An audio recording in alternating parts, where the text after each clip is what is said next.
Sam Thompson is a British novelist whose novel Communion Town was longlisted for the 2012 Man Booker Prize. His short fiction has appeared in anthologies and on Radio 4. He's also written for the Times Literary Supplement and the London Review of Books. He currently teaches creative writing at Queen's University Belfast. Sam's debut novel for children, Wolfstongue, is recently published, and to launch our conversation, I invited him to explain the premise of the book. The premise of Wolfstongue is that Silas is a boy who has trouble with his speech. He has trouble getting his words to come out, and things are difficult for him for various reasons. Because of that, he gets bullied at school. And one day, on his way home from school, he meets a wolf who can speak, and he and the wolf, they make a connection, and Silas, through the wolf Isengrim, Silas discovers the existence of a kind of hidden world of animals who can speak.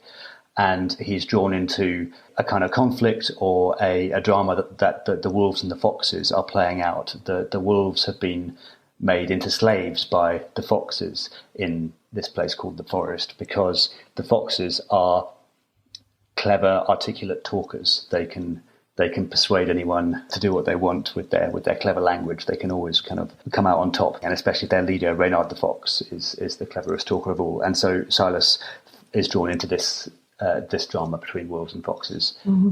And there's a lot in this story which is about language and finding a voice. And it's there really in the title of the book, Wolfstongue. So we know that speaking and language are going to be really important. And as we come on to talk about the book, I'm hoping we can explore some of the conflicts between the way in which language is perceived in the book. But it'd be great if we could have a reading from the very beginning, just to set us up. Yeah, absolutely. I'll just read the first couple of pages. There was a wolf on the cycle path. Silas walked along the path every day after school. It ran beside a patch of woodland. It was not the fastest way home, but Silas used it because he liked being by himself, and the cycle path was always empty.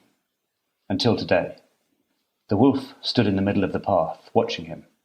Its head was as high as his chest. He had never been so close to such a large, wild animal. He did not know what to do. He had seen wolves in a wildlife park once. They had been pale, silent shapes slipping between the trees, too far away to seem dangerous or even quite real. But this wolf was real. He could hear it panting. He could see its wet red tongue and its long white teeth.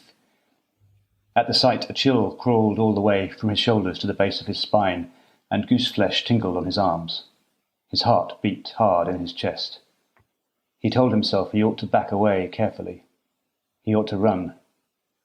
But if I run, he thought, the wolf might chase me. Maybe I should flap my arms and shout so that it goes away. Wild animals are usually nervous of people, aren't they? But the wolf did not look nervous. It looked hungry. Its grey eyes were fixed on Silas, just waiting for him to start running. The narrow path was like a trap, with a brick wall on one side and a wire fence on the other. He held his breath. He kept very still. And then the wolf took a step forwards. So this is before the wolf actually speaks to him. And it's great in that introduction because you get a sense of this really wild, unpredictable and menacing wolf. And it has to be said that the book is framed in our real space. You know, Silas goes to school, but most of the story takes place in what feels almost like a dream. It's a forest. You could almost imagine that you can walk there, but it's not there. Yes. When I've been thinking about this book, as I start to talk to people about it, I've realised how many of the books that I really loved as a child were books about, you know, I suppose secondary worlds, you call them, you know, from Alan Garner's books, for example, all the way up to things like China Miéville's I'm London and lots and lots of others. And I think, you know, all of that was feeding into this book. But my kind of, I suppose my idea of my sort of twist on it was that I tried to think of it as not exactly a secondary world, but just a world that is actually present there. There's no portal. You feel that if you walk around the back of the shed, it might be there. And there's a female wolf in this story who actually says to Silas, the boy, at one point, there is only one world. Yes, exactly. Which was that was the kind of guiding thought, to say we'll have a secondary world, but we'll also insist there's only one world. Yeah. And kind of see what comes out of that. So the story draws on fable. You've made that connection very consciously because you've named your characters after the characters in the Reynard fables of the medieval period. Was that the starting point, or how did that come to be part of the structure of the story? Yes, I think it was it was one of the starting points. I had some kind of parts of the materials in mind already, and then another thing came along and kind of sparked them into an actual story. But the Reynard material, the medieval folk cycles of the Reynard stories, was material that I had been interested in for a long time, and then other things came along and just kind of crystallized them for me. Reynard is a trickster figure in the old folk stories, who is always up to mischief, always getting into trouble, and always able to get himself out of trouble and get someone else to take the blame. And he's one of these kind of embodiments of like human ingenuity and creativity. But he has, in the Reynard stories, he has this nemesis who's Isengrim the wolf, who's like a big, strong, stupid wolf who always comes off worse in their encounters.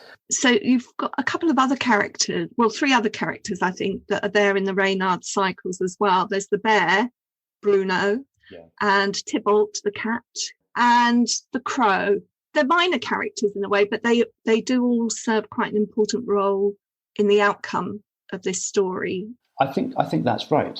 I mean, I lifted all the names from the old stories, and in the old fables, the different animals, they act like, I guess, a kind of model of human society. Each animal has its own kind of social role to play. But I mean, what was kind of fun for me in writing this book was to just take those kind of raw materials and try and make, I guess, as I thought of it, a kind of new myth out of them. Yeah. And in my myth, Reynard is so cunning that he has gained ascendancy over all the other animals, and he's so human that he's done this in quite a human way. He's built himself a city, and he's built a city in which the foxes can multiply and rule and do whatever they want to, and all the other animals find themselves kind of on the outside of this. And also at the same time, the folklore gives you cues for who the animals might be. That Tybalt is a kind of self-sufficient, kind of debonair, again quite amoral kind of character. The crow lives in a kind of close symbiotic relationship with wolves, as they do in real life as well.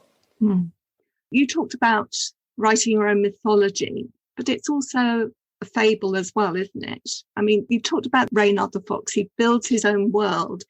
It's a stratified world in which the other animals are in slavery to him. And when those animals escape, then basically there becomes this whole hierarchy of foxes, and he's top fox. Yes. So this is also a fable in that respect. And I suppose the other book that comes to mind that is similar but also quite different would be George Orwell's Animal Farm. Was that in your mind at all when you were writing this? It's one of those odd ones where I as soon as you say it, I absolutely think you're right, but it wasn't in my mind, actually. And maybe it's one of those cases where you have to put it out of your mind, because otherwise you'll feel too oppressed by the comparison. I love Animal Farm. I think had I thought of it, I would have, at least the way I was always taught to read Animal Farm was in quite a kind of hard allegorical way, that you can obviously read the allegory of the Soviet Union in it. And I'm not particularly interested in trying to write that kind of allegory. I think what's much more exciting to me is trying to kind of set up an allegorical kind of scenario or kind of allegorical mechanism which isn't completely under control, and trying to set something up where you don't quite understand how it works and then see how it plays out. So I wouldn't know exactly what or who the foxes or the wolves are an allegory for, but they kind of have that allegorical potential in them, I hope.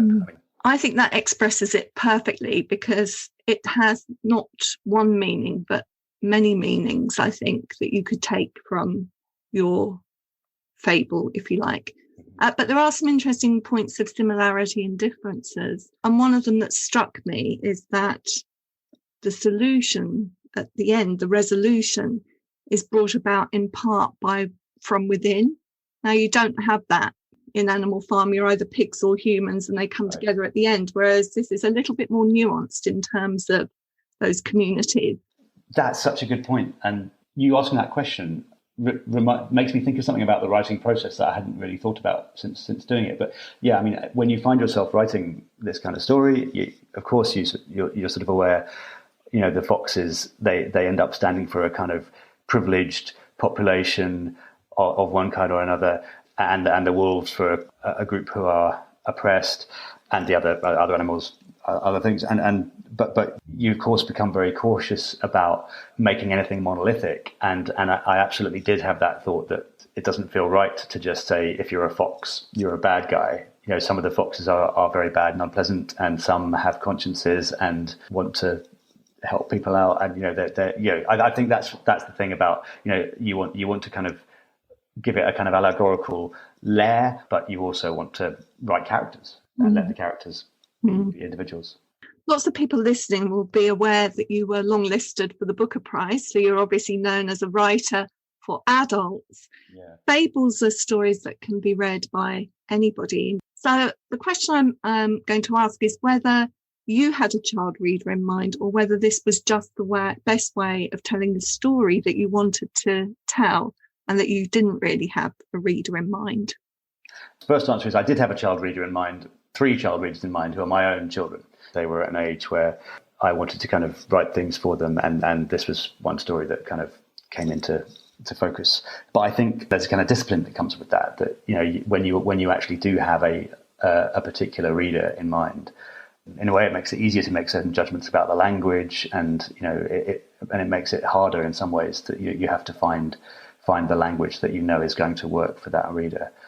But I think the other thing that I felt like I found out while writing this book was that, and writing it after having written books for quote unquote grown-ups, was that there's an extra kind of mystery with writing for children, which is that when you're writing for grown-ups, you have to write for yourself. You have to act as the tuning fork. But I think there is a really interesting way in which I found that I was also writing not for my present self, but for my child self, and telling yourself the story that you feel like that version of you needs to be told.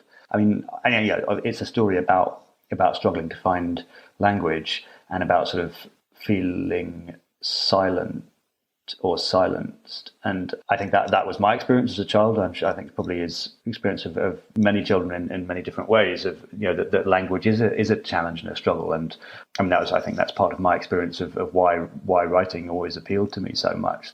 We should say a little bit more about that, because you're a writer, you're somebody that uses words. So clearly you value language and written expression. But within this book, language has both positive and negative connotations. It's associated a little bit with control, but also with knowledge. And so there are these competing sides of what language does. Yeah, I mean, I'm glad you think so. I mean, I just think that's true. Writing this story, I just wanted to kind of go with the idea that language is what makes us what we are. Language is kind of consciousness. Language is moral intelligence for human beings, at least. That's why it also made sense, for it to be a story about animals who can speak. It is a contradiction in terms, and I just thought it was really interesting to write a story which kind of tried to just live inside that contradiction.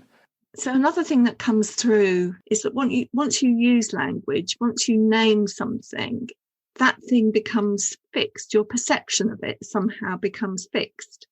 And there's an interesting idea where you're talking about the relationship between predator and prey. Yeah. And the wolf tells Silas that he's got this wrong. Yes. The idea is there that Silas finds the kind of the idea and the sight of predator and prey, of wolves hunting deer, a sort of gruesome and disturbing idea. But the wolf tells him that because of the way that humans tell stories, that Silas thinks in terms of predator and prey. He thinks in terms of a winner and a loser. But just the wolf says that's not what it means to a wolf, or to a deer. That there's a different kind of story going on. Both the deer and the wolves know what has to happen.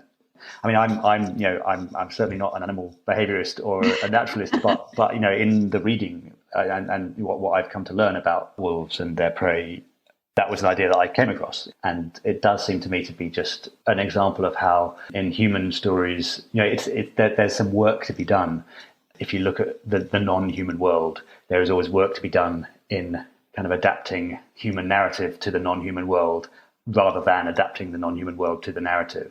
And that was kind of one of the ideas that I only kind of got to late in the writing, and I now want to write another book which gets more into that.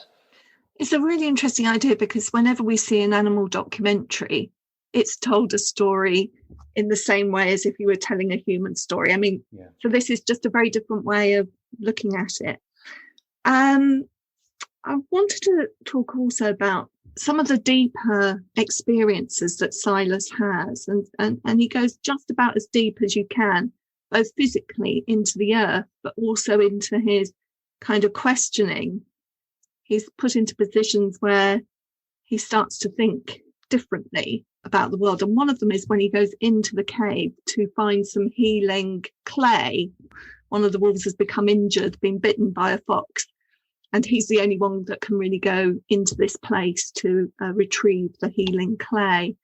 I thought it'd be really lovely to hear a piece of that. Yeah, so there's this clay which has kind of magic properties, and Silas has to go down to retrieve some of it. So he goes into this old cave system. His heart lurched, and the light of the torch bounced madly around the chamber. At the edge of his vision, something had moved. He held his breath, his blood beating in his ears, waiting for some pale and faceless monster of the cave to spring at him from the dark. He waited. There was only silence and echoing water. He swung the torch back to the place where he had seen the movement. On a bulging rock wall, the light revealed a drawing, a picture of a deer. The lines had been carved into the rock and coloured with dark pigments. The deer was running. The drawing had a fluency which made it seem to move as the light slid across. The animal's eye was no more than a dark dot, but it was looking at him. The torchlight slipped along the wall, and more animals came alive. Horses, elk, reindeer, bison, cows and bulls, even rhinoceros and elephants. Lions, bears and wolves. All of them running, leaping, striding or rearing, and all fixing him with their black spot eyes. The animals ran across the walls of the chamber into the darkness. As he stared at them, an urge came over him, and after a minute he obeyed it. He turned off his torch. At the instant he did so, it was as if there had never been any light. Not down here, not anywhere in the universe. He could not tell if he was standing or falling, awake or asleep. He was barely here at all. All there was of him in this dark was a voice saying to itself, "What if I drop the torch now? What if I throw it away and hear it smash on the rocks?" He clicked the switch and the light came back. For the rest of his life, he would wonder why he had turned it off. I think what works so well about that passage and the experience in the cave is that it does work as a good adventure story. You know, a child is going to feel the thrill of what happens in that cave. It's very claustrophobic at points, and you can feel yourself taking this intake of breath. Yeah, I agree. It's the claustrophobia. But at the same time, there's more to it there. If that kind of wondering, who am I? Where did I come from? All those big questions, and that moment where he switches the torch off but doesn't know why he's done that. That's almost like the person wanting to take the leap off the bridge, isn't it? That kind of compulsion to do that thing. Yes, and I think those are just moments that you write your way to if you're lucky. I mean, I think that was one of those moments where the story slightly surprised me. I didn't know he was going to do that until I was writing that passage. I think that's a really interesting insight about writing. You can plan things, but it's only at the point of writing sometimes that genuinely know where it's going to take you. And somehow you can't plan for those moments. Every writer has their own, I think, ideas about this. I mean, I do plan quite a lot, actually. And of course, some writers don't plan at all, just write their way forward always into the darkness. But I think it always seems to me, that the purpose of planning things out and building yourself kind of scaffolding is to help you get to the unexpected parts and the places where it ceases to be a kind of day brain process, and where the story or the language starts to, it always sounds a little bit nonsensical to say it kind of takes over or comes alive, or however you want to put it. But I think it's actually an entirely hard-headed kind of thing that we can seek. Actually, it's about being there for the language and kind of cultivating the language enough that it starts to kind of reveal its own hidden structures or hidden kind of energies. And if you're kind of present enough and faithful enough to it, then it does start to do that with any luck. So there is a resolution to this adventure, which I won't reveal what happens at the end. But I wanted to take us to some of the ideas that you express at the end, because typically what would happen in a story like this is that Silas, the boy who's had no voice, would go through this experience. He'd be transformed by his experience, and he'd be able to go back to school, and he would have been equipped now with the tools to help him cope in that environment. Without saying too much about it, that's not the place that you take this story to. And there was a quote that I took out of the book, which I thought was really interesting. Pain and trouble brings understanding, which ease does not. And I wondered if you could say a little bit about that. Yeah, it's true that the book kind of it is aware of the way of that kind of pattern of how we might want the story to end up. And it doesn't quite end up on that spot, does it? And but at the same time, I suppose I was always thinking about, finding a resolution in the kind of spirit world, in the kind of shamanic world that Silas goes to, and it might be one and the same thing as finding a resolution in the ordinary, the mundane, everyday life world. And I guess I don't know the answer to that. I think they're not the same thing, but of course they're not entirely separate either. So I just kind of wanted to leave with that question, actually, that there's there's an end to the adventure in the spirit world of the animals, and we then have to work out what that means for what we can do in our everyday life. Again, I mean, the line about pain and trouble bringing understanding. I mean, in Silas's case, it's about language and words. I suppose that he words to him are a source of pain and trouble more than to some people, and that seems to me to be the case. That if you are the sort to whom words are difficult, and maybe we all are, I wouldn't want to kind of exclude anyone from that category necessarily, but it's the pain and trouble that you have with words that lead you to kind of work out what words really are and what kind of danger and power they have to hurt you, and therefore to hurt other people, and beyond that to hurt those who are not people, to hurt non-human creatures and the world beyond ourselves. And that's a kind of thing which just, again, I would want to argue for the kind of, that's a place, we might say that, and it sort of sounds figuratively like it might be true that language shapes the world, but it's literally true. It's language that has made humans into the most destructive and dangerous creatures that have ever existed. And so in a way that's kind of encountering the pain and trouble of language in our own experience, it's the beginning of a great responsibility. There are two episodes, if you like, within this story that show Silas coming out of his own world and seeing beyond it, apart from the forest, that kind of magical, dreamlike space. Within his own world, he at one point notices the stars, and by looking a little closer, he sees the stars that are further away, almost as though his gaze takes him further and further into space, and consider the vastness of that. And then towards the end of the story, we see the kind of opposite of that, where he's looking inwards through a tiny brick wall.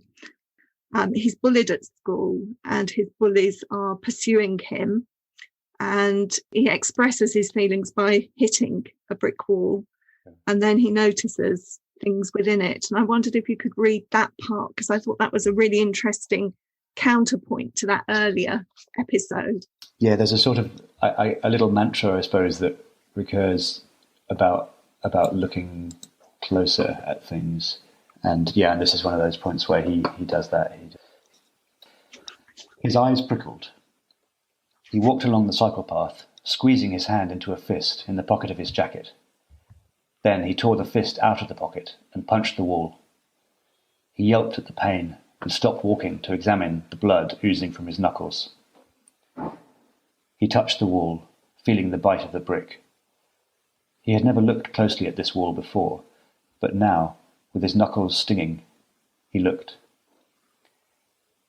He saw that each brick was a tiny landscape of ridges, peaks, rifts, pits and plains.